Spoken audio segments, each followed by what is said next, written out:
Hey friends, if you encounter an error with Windows Media Player service execution failed, then please watch this video. I will guide you through the resolutions.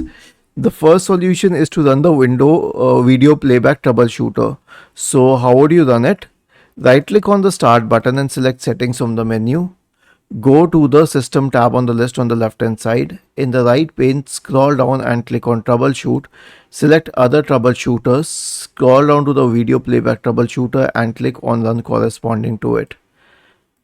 The next solution is to disable the Windows Media Player network sharing service. So search for services in the Windows search bar and open services. Scroll down to the Windows Media Player service. Okay, Media Player, a network sharing service. If you scroll over it, you'll notice. Right click on it and then select start.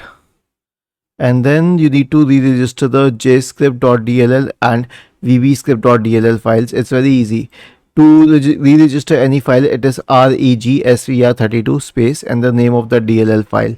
Now we need to re-register the jscript.dll and vbscript.dll files. So I created commands for them separately. Search for command prompt in the Windows search bar and click on run as administrator. Paste them here and both of them have been re-registered. And this will fix the problem for sure. If it doesn't, just restart your computer. Was this helpful? If yes, then please subscribe to the channel, and if not, then let us know in the comment section of the video on how we could help you further. Thank you for watching this video and have a nice day.